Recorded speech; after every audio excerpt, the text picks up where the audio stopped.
Hi, Hello. we're live now, Hanaa, but we're a bit early. Oh yeah. 2 minutes. Broadcaster only. Edit your details. Let me just. Welcome to live producer. What does this mean? We have 2 minutes.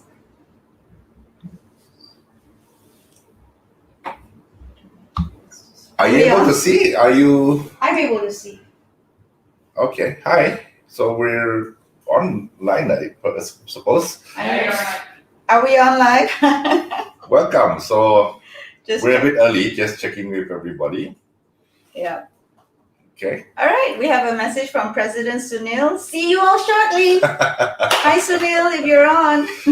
Okay. So we are excited. That's why we decided to start early today.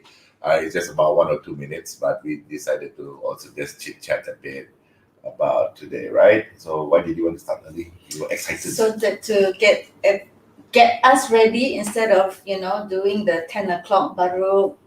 Where's the cursor?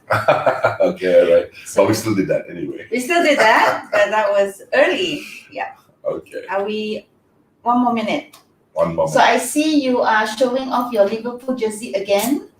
This is not again. This is the new jersey for this season. I beg your pardon. They have changed their kit provider. This is the Nike. Before it was New Balance. This season onwards for next 5 years is Nike, Mm-hmm. right? And thank you very much for noticing that I'm wearing my new Liverpool jersey for this season. And especially because they still are the FIFA World Cup champions, and they're still allowed to wear this badge. That's why I bought Very it special. with this badge, yes, because they didn't make it into the Champions League final, nor did they win this season. So the next Club World Cup Championship, which should be December or so, we'll see a new champion, and Liverpool will no longer be able to have no rights to use this badge. So this badge. So is up very, until very December.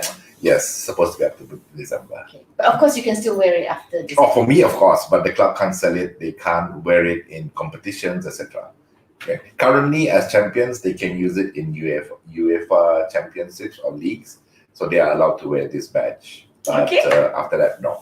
So all our friends out there who are Liverpool friends, that's the latest update on the newest baju. Yes. Yes, he likes to show off on it. Not show off. I Not show thought off. since I wore the Liverpool jersey in the last one, so might as well use the Liverpool jersey again. And it gives me a lot of joy, happiness to be part of this team because I've been following them since the 80s. Correct. And even our son is named after one of the players there. Yep. Yes. Yeah. So that's why I like to use the Liverpool jersey Thanks. as much. Okay, thank you very much, boss. 10-11. 10-01, was- sorry. All right. All right. So good morning to everybody who has joined us for our Malaysia Positive Psychology Association's weekly dose of positivity. And it is Johan's and my turn today to speak to everybody again to share some doses of positivity. And our topic today is communicating authentically, something very close to our hearts, which we have been practicing a lot throughout our marriage, our relationship, parenting our kids, and in just living how we live our lives, basically. But a lot of learning along the way. So Yes. we'll share with everybody about that.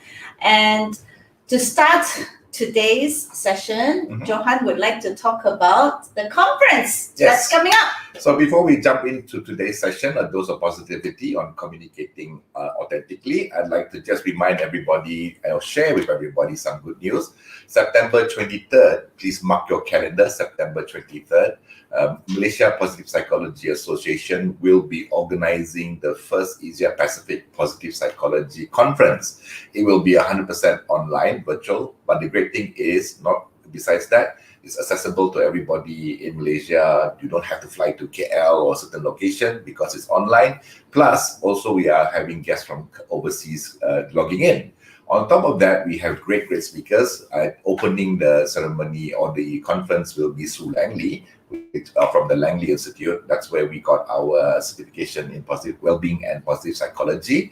Closing would be Trudy Bateman, who runs the CAPP, Strengths Profile Center. profiling, yeah. In UK. Okay. So that's you're a certified coach with Yes. sex profiling. Yes. In between, we have a mixture of local speakers and also other foreign speakers that have specialty in positive psychology, well-being, happiness, and we really look forward to organizing it for you and sharing more about positive psychology.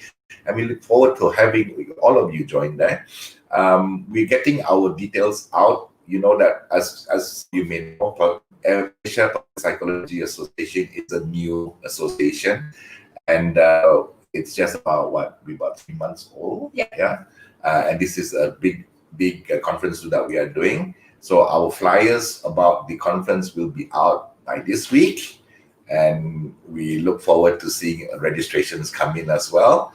There will be some payment for people to log into it. And once just to be authentic, we haven't got our bank account up yet. That's why we can't put out the flyers. But once we have our bank account up, then the flyers will go out, and we look forward to more people registering. And really, just to share with you, not about the money or whatever, but it is a great opportunity for us to meet all of these speakers and see them up in front of us and hear from them, share about positive psychology, happiness, joy, thriving, especially in this time of the pandemic. Yeah. Yes. Right. So no worries about it. Everything is ready to go. Just click of a button. Eventbrite is all set up. Jean, our colleague in MPPA, has already set up Eventbrite. It's just pending our bank account number so that everybody feels safe too. If you want to make payment, is to a proper NGO account. That's what we wanted to help everybody feel safe to put in money.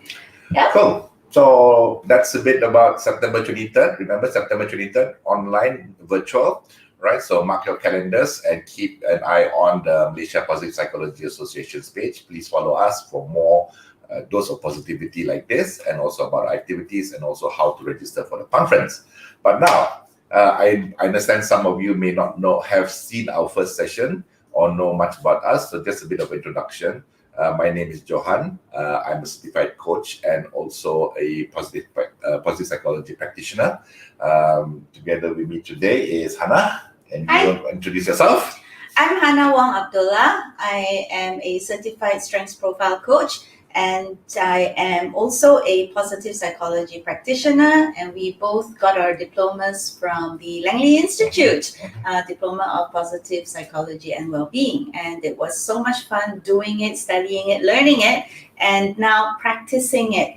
And it's a joy to share with everybody. And the group of us that came together, led by Sunil, our president, who got a group of his contacts, including us, together and say, hey, can we form an association, because all of us are so positive and we want to promote more positive living in Malaysia. That's why we set up MPPA. Yeah.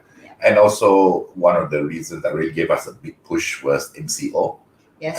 During MCO, there was a lot of increase in depression, stress, anxiety, and we felt that when we got together and talked about setting up the association, we realized that there is a need for us to share the knowledge about being thriving in this kind of environment, how we can also navigate through this stressful and anxious time, and come out at the other end thriving even, or living even better. Yeah.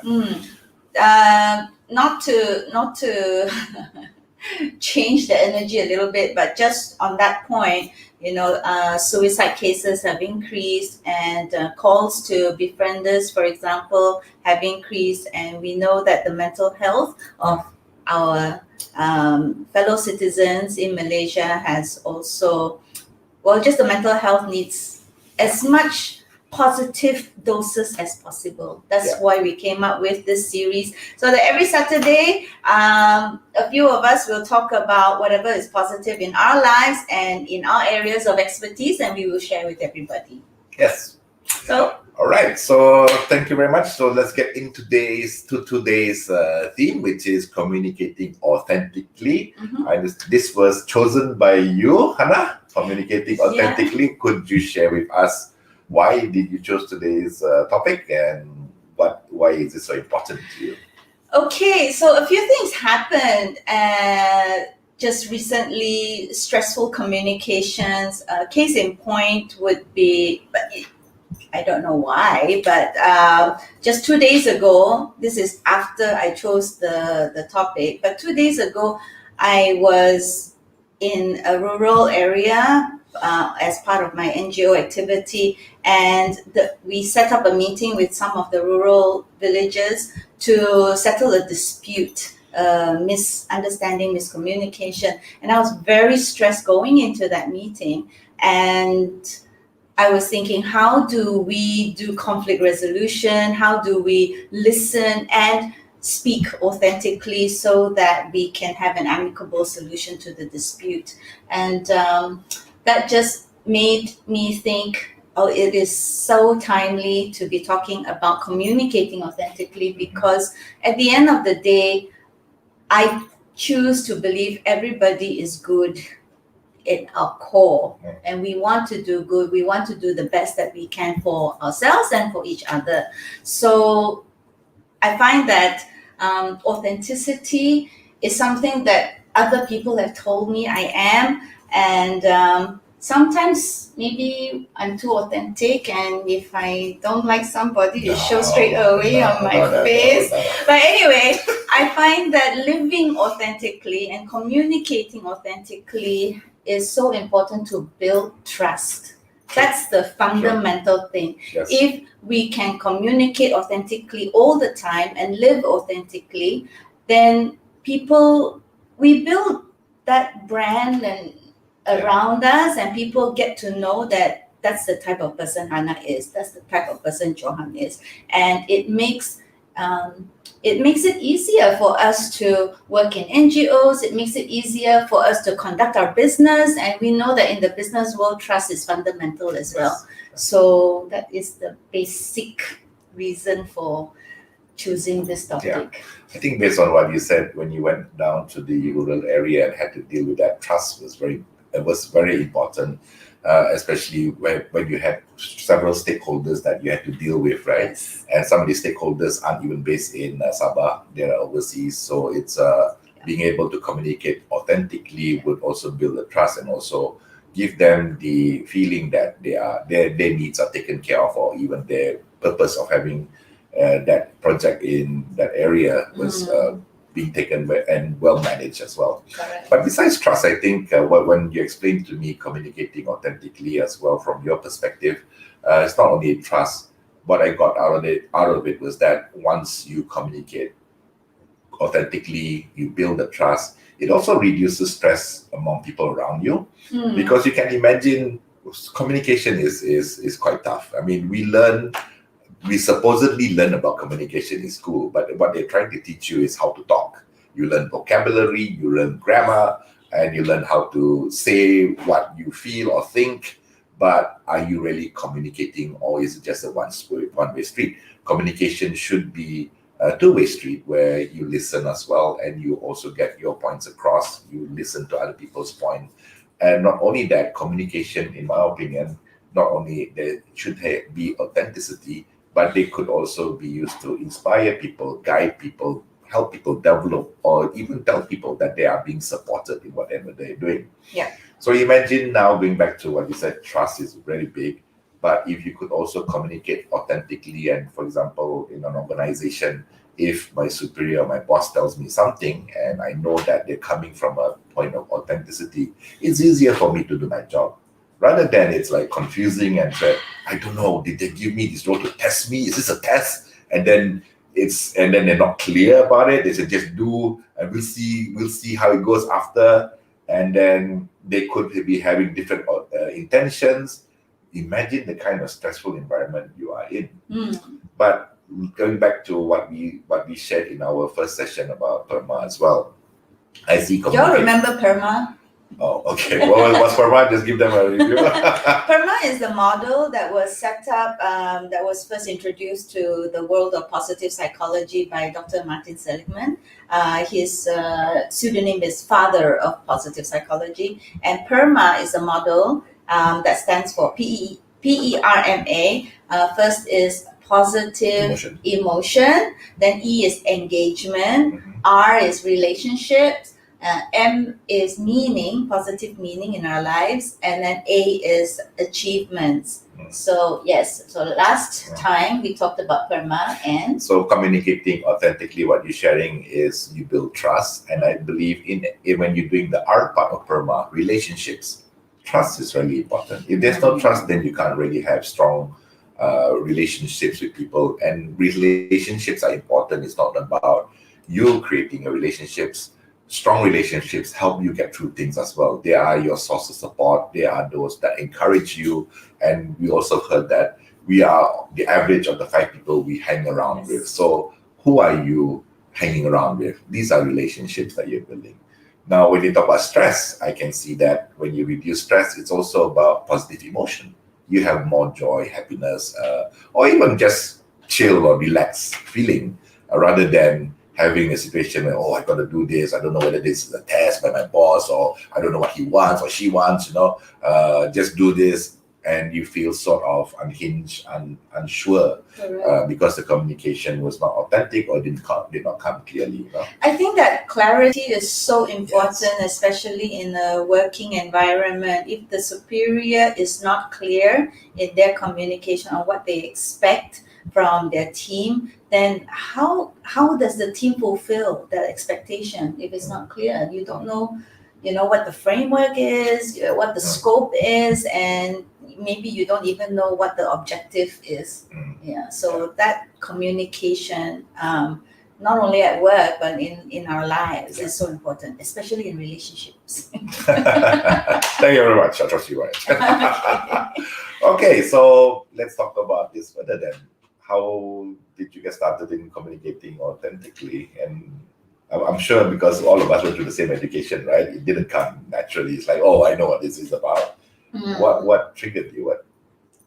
I guess the exposure when we were living in KL, we lived in KL for 9 years, and during that time, I got to know some very good friends from a program called Money and You, and from that program, I became business partners with actually Mr. P.S. Lim. May he rest in peace. He passed away a few years ago. But in P.S.'s company, he was so into authenticity and all the motivational personal development stuff that we were all learning or had learned from Money and You. And he implemented this rule. The company had to be anti-gossip. And I was like, what is that? What is that? Cannot talk about people anymore forever. So he made it very clear. He defined gossip as this. If we are talking about another person and whatever we are saying, we would be just as comfortable saying the exact same things to the person to their face, then that is not gossip. It is gossip if we are saying, if I'm talking to you about Yan and then Yan comes and I get all embarrassed and hope he didn't hear what I said, then that is gossip. By implementing the anti-gossip rule in the office, and we would get fined if we were caught doing it, and everybody was kind of like looking out, that's gossip, that's gossip. So then we were, stop, by implementing that and forcing us to practice it really helped me to learn about communicating authentically. That means everything I say is the truth or what I perceive as the truth, right?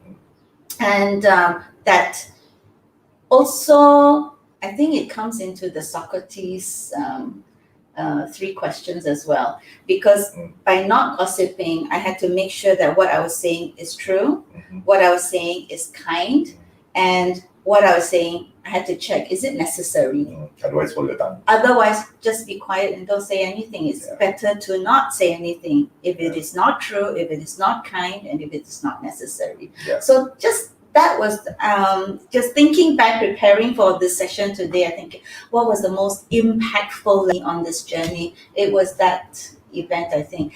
But you discussing it with you, you brought up something very interesting that I forgot about. Mhm. So even before that, learning that in PS's company, you reminded me that we already started practicing it with the kids. Well, because you shared also through PS, I think one of the programs that that you all attended, you came back with something that we were supposed to agree upon. 4 things. What were they? What was it again? The 4 agreements. Yes, the 4 agreements. Okay. So we actually You have talk it here. about that then. Well, not really. I mean, you the one that We studied you it. studied it. The Yeah. 4 agreements, right? Mhm. This is by Don Miguel Ruiz, right? Yeah. Show properly lah. Oh, sorry. What is it? You can see the book, the 4 agreements. Yeah, this changed my life. So tell me a bit more about the 4 agreements. Okay, so what are the 4 agreements? Very basically, the 4 agreements is the first one is to be impeccable with your word. Second one is don't take anything personally. Third one is don't make any assumptions. And the fourth one is always do your best. So yeah, I came back and So you came back, you shared that with us. You said, okay, the course that you attended was all about these 4 agreements, how this would be helpful for people in their lives, especially for yourself in your personal development, right? So you wanted to implement this in the family, right? Similarly to PS Lim wanting to create a culture within his organization where there's no gossip. You wanted to create a culture within our family or a tradition within our family where we adhere to the 4 agreements. And I really like what I really took to heart was all 4 of them. We always try to do our best. We tell our kids, even though they go to exams or through things and they come back, results not so good, and I ask them, did you do your best? Did you do your best? Yeah. So if you did your best, then it doesn't matter what your result was, okay? But you need to be sure that you really did your best, that you left nothing behind, that everything, your blood, sweat, guts, whatever you did the best that you could do at that time. Funny story. Yang was in primary school and he came back with, it's Chinese primary school, and he came back with not very good results. And I was starting to feel unhappy about it, and he detected my face and he said, but mommy, I did my best. Okay. So what to do? Okay lah.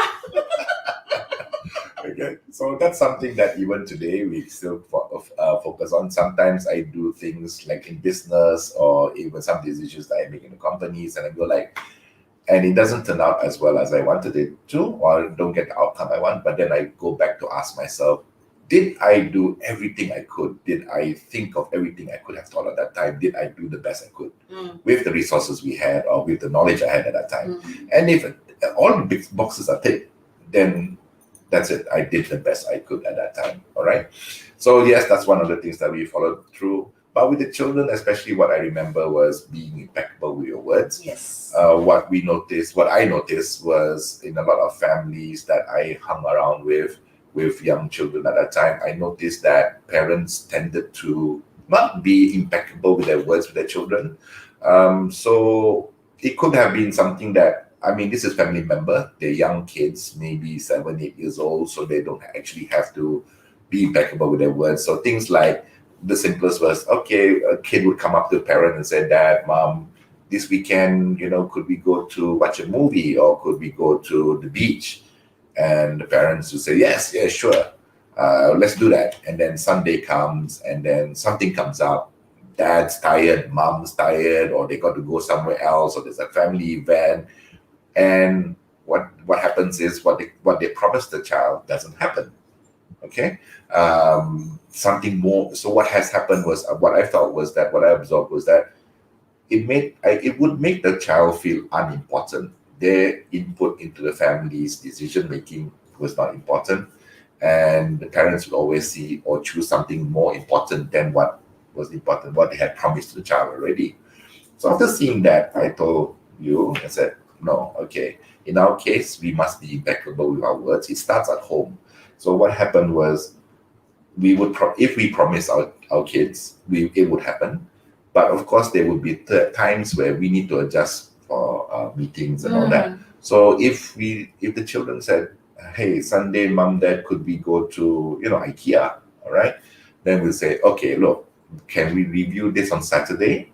Okay, mom and dad still have a few things that we need to do, but by Saturday night we can let you know whether we can go on Sunday. Is that all right? Okay, so in that case, the children also know that it's still 50-50, and we haven't made a promise that we couldn't keep. That's right. And that's something that we still do to this day. Yes. But not just with the kids, with everybody that we interact with. So it's very simple, but I really felt for the children that I saw around me. I mean, I was doing it partially as well because we learn from our parents as well. So we make promises and say, yeah, sure. And then Sunday comes along and then you feel tired. You just need to chill. Or you've had a long week and your children become the victim. Mhm. And by being impeccable with our words in that sense, I felt that the bond with the family, and it also made our children feel that they were part of the decision-making process in the family, right? So always do your best, be impeccable was definitely things that we did. So it really contributed a lot to how we parented our kids. I think two stories. I had two stories. I'll tell the first one.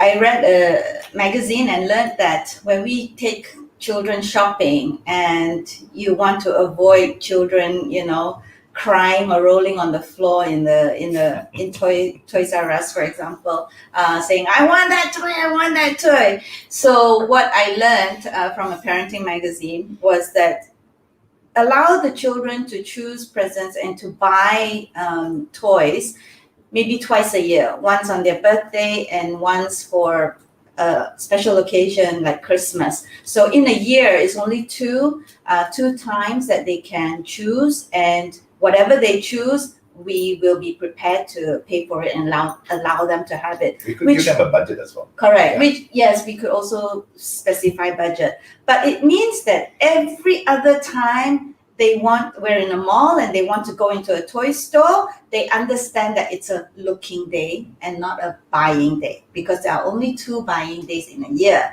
And when it is a buying day, their birthday, for example, and we go, we really do buy. So that is us being impeccable with our word, and they learn to trust that process.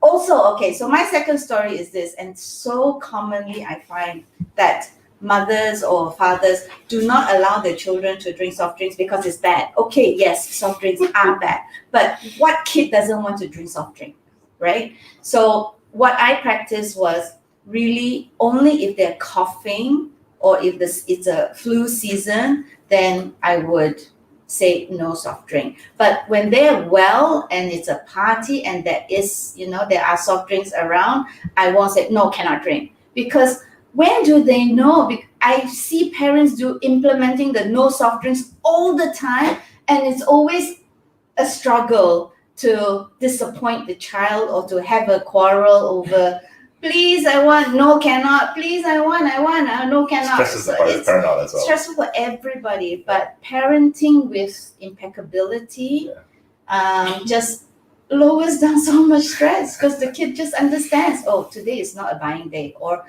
I'm not well, so I cannot drink soft drink. It's okay, because when I'm well, mommy lets me drink soft drink. Yeah, and they don't really go out and drink alcohol because you can. So they don't ask for it all the time. But of course, it's some under management. Don't buy it, don't put it in the fridge as well. So that's okay. But the other 2 things from the 4 agreement, which is don't make assumptions, don't take things personally, are also important. And these were the things that are internal to us. We couldn't teach that to our children, as in, hey, don't make assumptions, and we don't know whether they are because it's in their brain, or don't take it personally. But why it was important for us is because we also learned about it. And I learned, especially for myself, not to make assumptions, so it would always be like, okay, like for example, the simple one, they'll say, okay, you're driving down the road, you're in a hurry, somebody overtakes you and then slows you down, and you go like, this guy is a lousy driver, etc. And one of the conversations we would have would be, but they could be rushing to hospital. That's right. They could be having a pregnant lady in the car. We don't know what the reasons, right? So don't make assumptions that this person is a bad person, just wanting to cut you off. And that goes to don't make things personally, right? Yes. So you're living your own life. Just lead it authentically and do your best, and things will work out. Don't have to worry about what other people are doing. Yeah, that's I think the 4 agreement helped us firm ourselves up as a principle or framework for us to then communicate authentically with others. Yeah. And we don't have to hide anything. We don't have to lie about anything. If we're always impeccable with our word, we're not making assumptions, and Yeah. it's been a journey, and But we are human as well. There are times where we make assumptions, right, and do take things personally. But when we get reminded about the 4 agreements, then it's like, yeah, it's okay. Sometimes when somebody reacts, it could be more about that person than you. Correct. Right? They could be going through something rather than it's about us, you know? Correct. Yeah. Generally, when we react, it's also something about us. Yeah. Yeah. Yeah. Right. So, okay. So that was one of the foundations of this speaking authentically. But you already mentioned Socrates, and I'd like to go back to that one. So when you talk about communicating authentically, I think what Socrates shared with us is what is the basis of communicating authentically. Yes. And what were they again? Is it true? Is it kind? And is it necessary? Yes. So these 3 things, if you can think of it before you even utter something, will really, really help you communicate authentically, will really help you build relationships. And people will just find some reason to talk to you and say, I don't know why I like talking to Hanaa, I like talking to Johan. They just make me feel good, or they uplift me. And that would be what happens. So some of you are probably out there, you know, you are the ones that your friends look for advice. Anything go wrong, then the first person they go and see. You're probably communicating authentically without knowing it already, you know. So let's just look at it, unpack it a bit more. Okay. Because this is what we hear today. Okay. We would like everybody to also at least get something out of this. Take home. Our take home. So communicating authentically. So is it true? Is it kind? Is it necessary? Are things that we should adhere to when we're doing communication, right? So let's say, what's an example? What's an example? Actually, you gave a good example the other day over dinner. An example of when you do befriending. Okay. Yeah, please share that. So Let's say drink my Natasha is coffee. here. Hi, Natasha. Oh, Okay. hi, Natasha. Okay, she got treatment for daughters there. Yes. All right. Okay, so that day I shared with you. So because I shared with you guys the Socratic principle, and then you asked, is it how to use it? Is it do some sentences have to be kind, some true, some necessary, or is it all together? So I shared with you guys an example where it could be all together. So some of you know that I volunteer as a befriender, and so we get calls from all sorts of people. So some of you who don't know what befrienders do, befrienders is a emotional support helpline. Where we get calls from the public, and we are all trained as listening volunteers to help them, give them emotional support for them to get through tough times. Yes. Okay, so just generally speaking, there are many different types of calls. Some that we get could be an example for this. So whether you're a student or even adult, this happens, and some of the things that they share with us is that, you know, I don't know why my friends are treating me so harshly or so unkindly. Whenever they're in trouble, whenever they need help, I'm the first one to be there. I'm the first one to remember their birthdays. Whenever they're crying, I'm the first shoulder that they have to cry on. But when I need help, when I need that shoulder to cry on, when I want people to remember something I've done or acknowledge, nobody's around. Okay, so we get these kind of calls. It's happened for adults, it happens for teenagers, and so what we hear from that is how do we turn this conversation around, because this person is feeling down, right? They have this relationship with others, but it's not reciprocated, and they're feeling questions about their self-worth, self-confidence, self-value comes up. It's like, I'm doing so much for others, I'm giving, but everybody's taking. But when I need to be given, nothing comes back, right? So how we can use the Socratic conversation will be then, okay, what's true? So what we've heard in this conversation that is true is that this person is a kind person.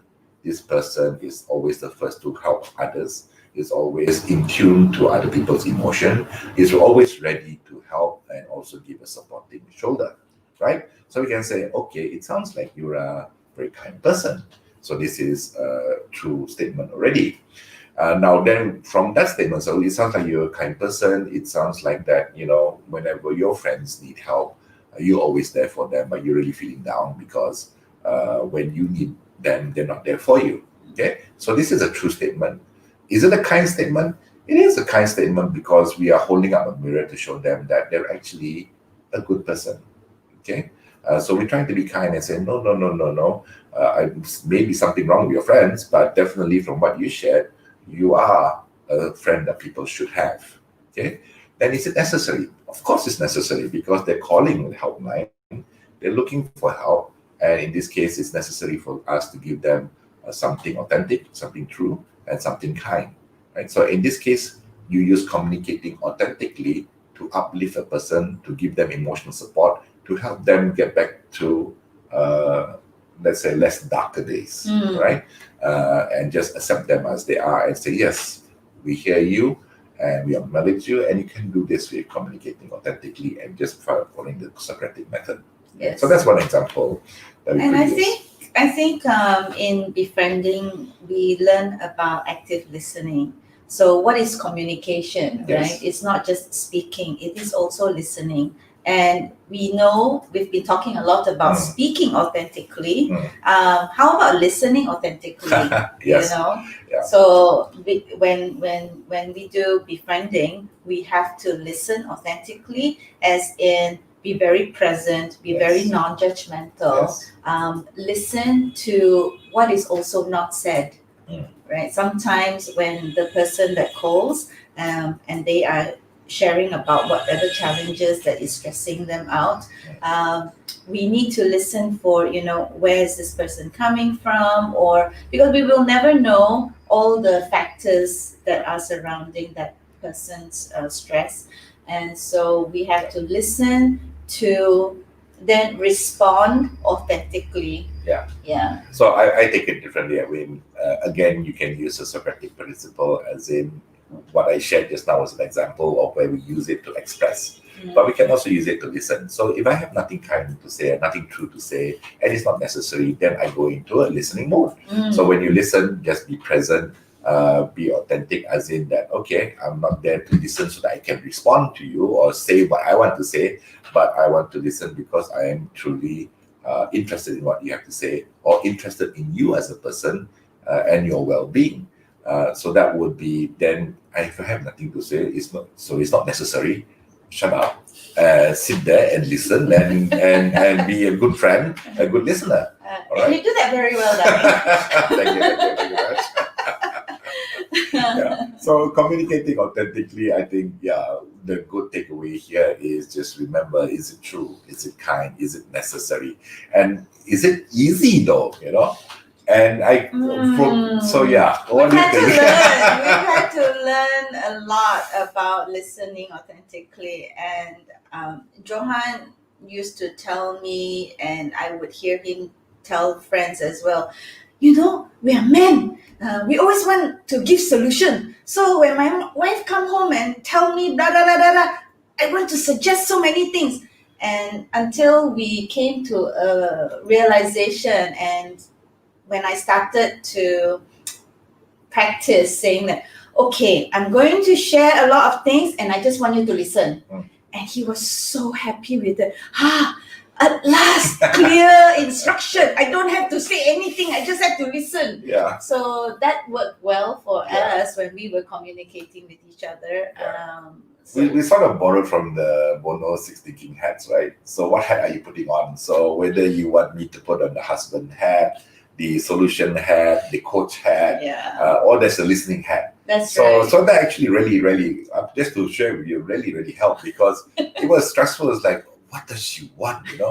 Again, this is going back to the communicating authentically. When you don't know what the person wants, it's very stressful. It's like, how to respond? What's the correct response? So then when you just say, okay, you're looking confused, I just need you to put on your listening hat. That's right. And Right. there have been quite a number of conversations where I specifically say, I need you to put on your coach hat. Yes. So how is a Coach coaching trainer. hat different from a husband hat? Of course, husband's hat, I would be invested in your well-being, your future, etc. As a coach, I'm just there to be your mirror, just to be a sounding board.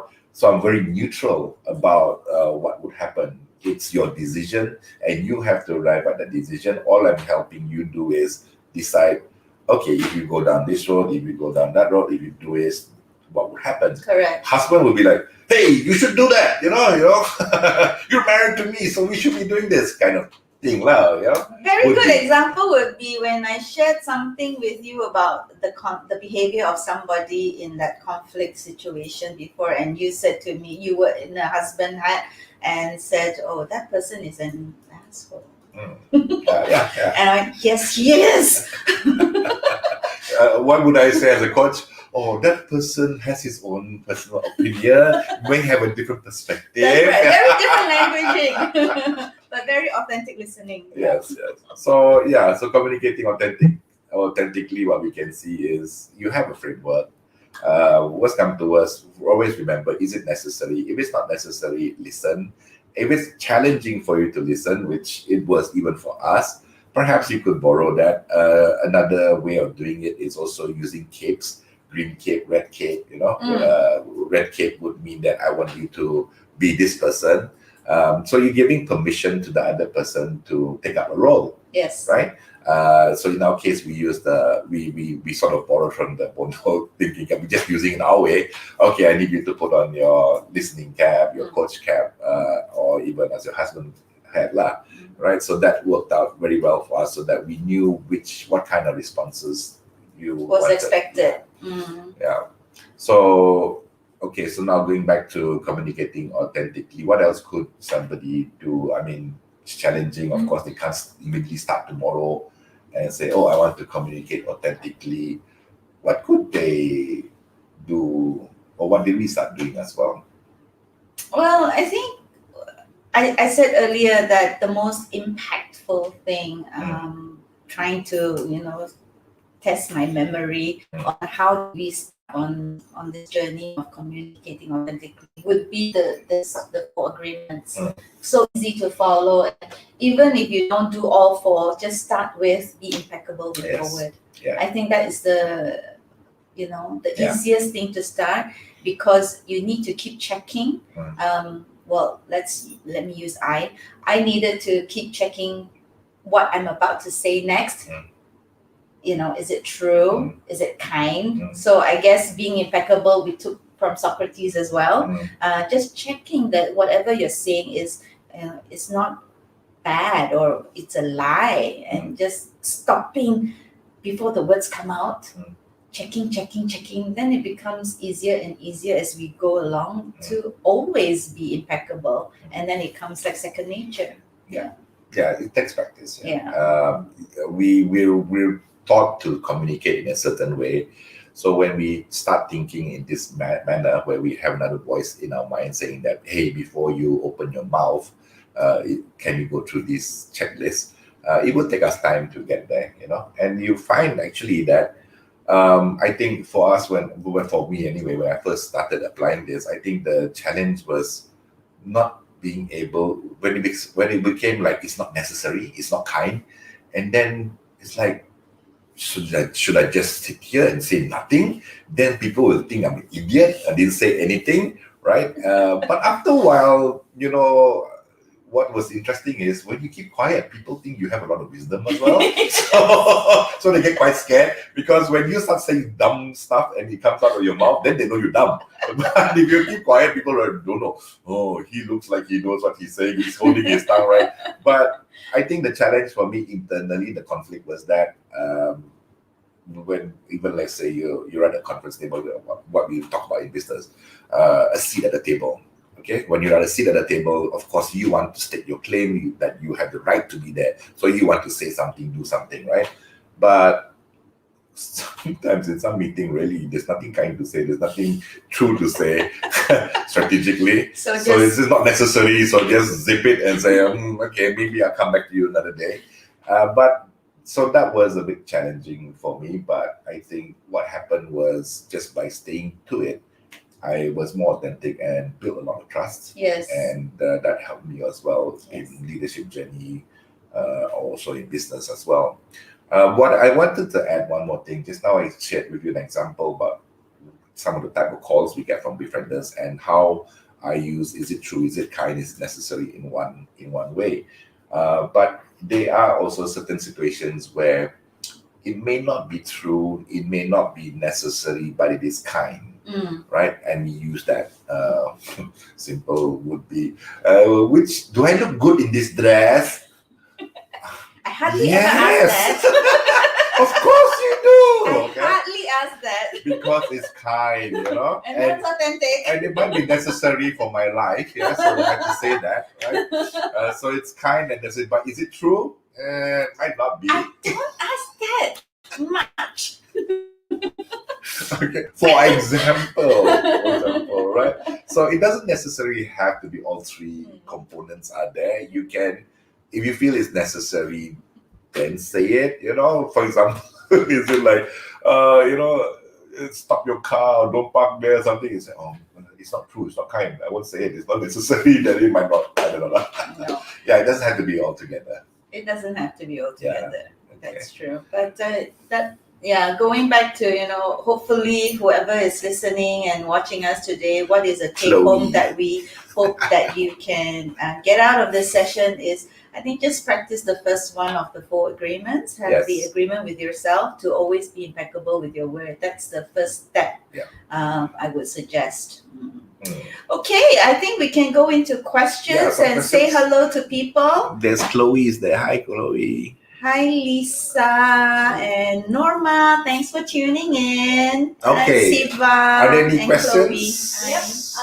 So Lisa is asking any tips on how to not take things personally.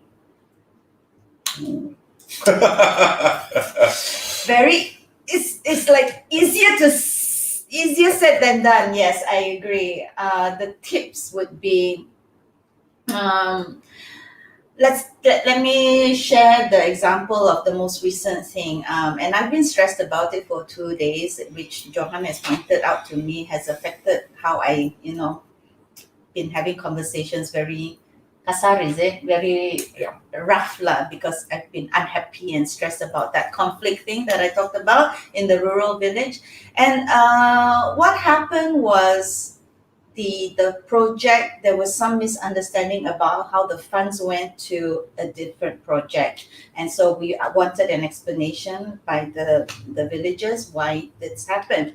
And some personal words were used, curi. So they said that I, as president of this NGO, accused them of stealing because the funds were used to buy stuff that went to another project. So anyway, then I was attacked by, how can you call me a thief without proof? So that's my integrity, right? My words, right? And the first thing I did was I acknowledged that I did accuse, about thievery, but I wasn't so much offended as, how dare I, because everything I said was the truth. And I used those words. I said, if there is no explanation, this is all in Malay, by the way, kalau tidak ada keterangan, then case ini jadi case pencurian lah. Then this case becomes a case of theft. So I kept to those facts, but in other things, when we don't take things personally, maybe in a relationship communication, I do imagine an on-off button, as in, if you say something like, say, I'm not beautiful or whatever it is. You're fat. Okay, so how do I not take that personally, right? If my husband tells me I'm fat, it's like, okay, thank you, that's your opinion. I look in the mirror, I'm very happy, with my pole dancing, my muscle, I feel great. So you think I'm fat, like, okay, thank you for the feedback. Whoosh, I'm going to go on my day, and it's like, so it's an on-off button. I'm not going to allow, somebody calling me fat to affect the rest of my day, because in my mind and in my reality, I'm not. But that's if you have a high self-confidence. Yeah, true. Yeah. That's true. I think we are able to not take things personally if our self-confidence is at a decent level. That's why positive psychology. That's right. So positive psychology, again, back to that. But to share my perspective, how I handle it is, I am more of a person that tries to think of the other person's perspective from their point of view or shoes, right? So if somebody attacks me personally or say something that's offensive, then I would go back to the example like the car overtaking us, right? And I would say, oh, okay, what are the potential reasons for that, right? It could be that they have a pregnant lady in the car, or they're rushing to hospital because somebody they love is having an emergency. So there could be 1,000,001 reasons. If somebody personally attacked me, it could be that it's not actually about me, but they are facing something or dealing with something. They may be unhappy with something I did, right? But if I was doing the best that I can do, always doing my best, and not trying to hurt other people, then it would be nice to have a nice communication or talk with that person. But if they chose to attack me personally, I can't help that. That's their life. Correct. So like I think I shared with you before, there was one example, I don't know whether it relates to that. I was in a conference, and then they did the normal icebreakers. They go around the room and greet as many people as you can, And then it was like, okay, go around the room, shake hands, introduce yourself. Then after a few minutes, sat down. Then the speaker said, okay, so how many people did you shake hands with? 3, 5, whatever. Okay. And then he says, okay, how many people didn't shake hands with you? And I was like, why do you ask this question?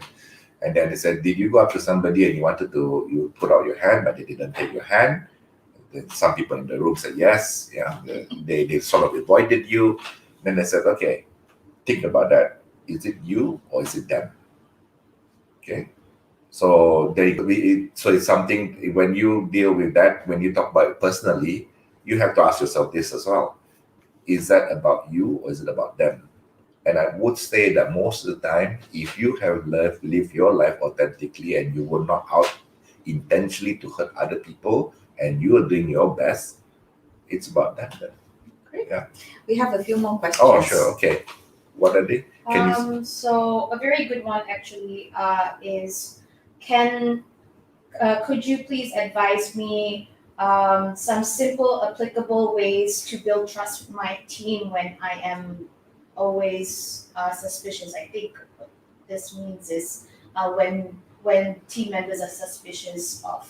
So build trust. Yeah. Okay, so the question is, just in case I can't hear, so the question generally was that we chosen was how to build trust with my team when they are generally suspicious of me, right? Of myself. Okay, how would we do that? I think it goes back to the first one, be impeccable with your words, right? No matter how you have to be, whatever you say, you need to do it. And you need to be able to listen to them as well, okay? So when people know that you got their back, and how do they know this? By you listening and you also responding. Listening is one thing, but responding means executing or doing something that they had suggested or said, right?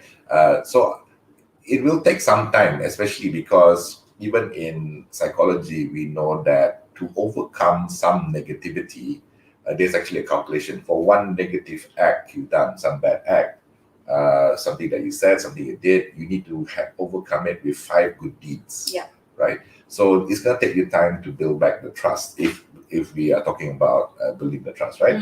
So one is saying that you acknowledge or that you want to build a trust. So how can you do it? Be impeccable with your words. Going back to the 4 agreement. Always doing your best, right? And then also backing them up, listening to them would be ways to build trust. Because trust isn't when you hear trust, it comes with another word. It says build trust. build doesn't happen overnight. Build takes time. Yeah. Right? So build means that you have to put in the time and show your authenticity that you want to have the trust done. Yeah, and it's not just in one area of your life. It has to be in every area of your life, that you're always impeccable with your word, that you practice building trust with people because you practice being impeccable. Yes. That means never lying or, acknowledging your mistakes if you Yeah. have done wrong. We are all human beings. It's not that we are perfect and we never do wrong. We do wrong things. We make mistakes as well. And I have made assumptions, which has led to my judgment, which has led to a less than desirable relationship because the trust was not there. Yeah. So it's really not an overnight thing. It's not a one action thing. It is from small to big. Yeah. Yeah, but I like what you said, that it's not only at work or in professional or in this setting that you build trust. It's a whole thing. It's your whole life that you have to become like this. So impeccable with words, like we shared with our kids, and then in our work and in our relationships. One thing I could share with you, maybe even you've seen this on Facebook or on the internet once in a while, where people come for job interviews and then they're rejected, not because of their lack of experience or ability, but sometimes it was, you've heard this kind of story, I'm sure, where the interview was done at a restaurant and the person didn't get the job because of the way they treated the waiter or waitress. Yeah. Okay. And when the other boss saw that, oh, this is how you deal with subordinates, then no matter how good you look on paper, you are great here, but that's not your whole life. But if you are great in your whole life. That's right. The start of building trust with teams at work, I can suggest, is if you know how to build a safe space, like in a private room and everybody comes together, ask for everybody's agreement to lay everything on the table. If that safe space is doable, and you can make that happen, the physical safe space. Never do this online; it won't work. Then invite everyone to share, but the leader should share first. Allow yourself to be vulnerable. Yeah, I guess that's the thing. If you allow yourself to be vulnerable, that is the start of building trust. Yes. And people know when you're authentically vulnerable, people know that you're being vulnerable and they appreciate you for that. And that is the first part of being trust, because it's give and take. Yeah. Hello, Kenneth Lim. I talked a lot about your dad today, P.S. Lim. Yes, what do we have here? And we have another question. Yep. So this is the last one. How do you let go of past pain and be able to speak and connect authentically with people who have hurt me in the past? Past pain. Befriender hat. Put on befriender hat. No, two parts of the question. So just if you didn't hear that, so how do you deal with past pain, especially with people that have hurt you in the past? Okay, this is a very challenging question.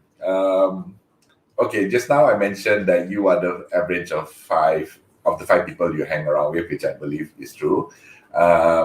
So it's your environment, who you hang out with creates you and also pushes and encourages you.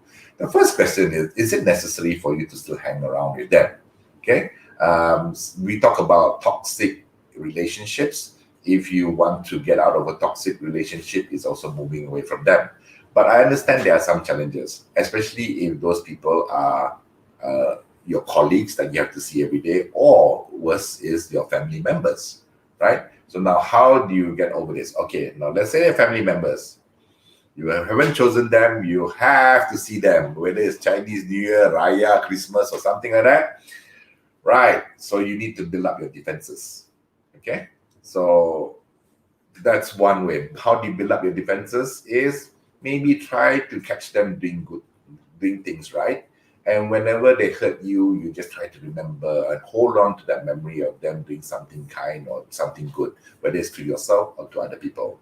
And just tahan lah. This is what we call resilience. Be resilient and get through it. Because these are people that you can't cut off. Okay? Right. If there are people that you can move away from, if they I've done that.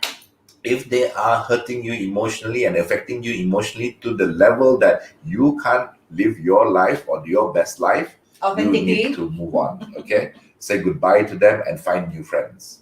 Okay, so now we to address, if you can't move on, how? Build up your reserves. Try to observe them doing something nice. You can tell yourself, I mean, our minds are very easily tricked and say, oh, let's say he gave some food to old folks home. They say, oh, actually, that person is kind at heart. That's I saw them give food to the old folks home. You just hold on to the memory, although they could treat you differently. Okay, it's a deep down, they're nice people, but for some reason they don't treat me well. That's for people that you can't, you have no choice but to be around with. People that you can leave and cut off, move on. Move on. Because we should be surrounding ourselves with people who see the best in us, Yes. who support us, who believe that we are good, we add something of value to their lives, and they add something of value to our lives. They bring us joy, we bring them joy. Isn't it? That's the way to live your life, to be with the people that are good for you and you are good for them. Why be with people, if you can choose, that continue to hurt you? One thing that could serve you as well is that you might have outgrown them. You might have gotten different experiences. You might have developed even further as a person, which I believe you have, and you've outgrown that relationship. There's nothing wrong for you to say goodbye to it, especially if it never served you. Yep. Okay. I hope that I like all the comments that are coming in. Kenneth says, look for the good things and the things to celebrate. Absolutely, a little bit related to what Johan said. Look for, that person who's hurt you, they've done kind things and good things with other people. So those are good as well. But for yourself, focus on what's good in your life and the good people in your life. So the past, if possible, again, I practice the on-off switch, push, let it go, really. Yeah. I think Natasha also says that, right? Move on. Yeah. Yes, move on. That's a powerful word. Yeah. All right. Hi, Susanna. Do we have any more questions? No? Okay, because it's already 11 o'clock. Wow, 1 hour just flew by. Okay, so if you have any more questions, do post it on Facebook. Okay, when we can get to it, we will reply, or even just join our Malaysian Positive Psychology Association. Again, just a reminder, 23rd of September, we will be organizing the first Asia Pacific Positive Psychology Conference. We have great speakers lined up. We have Sue Langley from Langley Institute of Australia. Trudy Bateman that does the CAP strengths profiling. In between, we also have local speakers and other international speakers that will be touching on positive psychology, thriving, happiness, joy in life, etc., and also dealing with resilience, I think.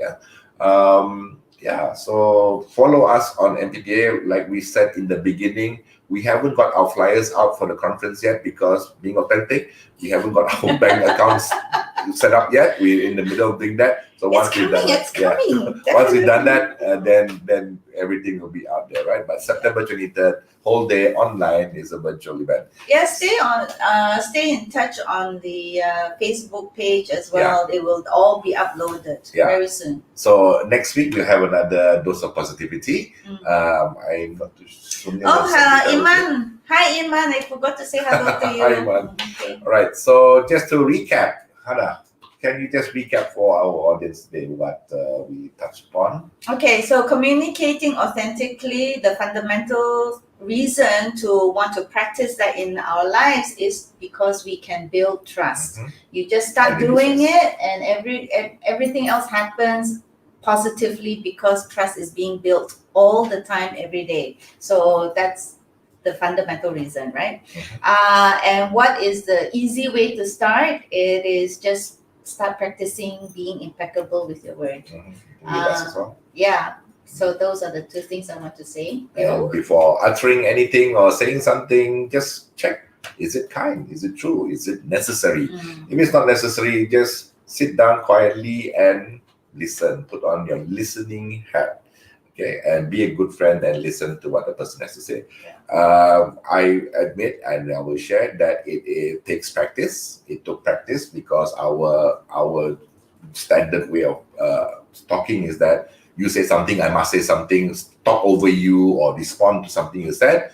But you find a lot of peace if you can master this as well, and you will find that not only inner peace, but you also help your friends around you. Be comfortable being quiet. Yeah, that is also being impeccable with your word. Yeah. Okay. Okay, so we'll see you again. You can find us online, right? Anything, we feel free to post or ask us any questions. You can find us on Facebook, Johan Amilin on Facebook, Hanaa Wong on Facebook. If you feel that you have some questions that you want to ask, just post, and when you can, Tune in again next week. Yes. For another dose of positivity. Yes. All right. Thank you very much. Goodbye and Bye. see you next Have a week. good Saturday. And let me find my cursor. So that we can stop being on live. Okay, here we go. Bye.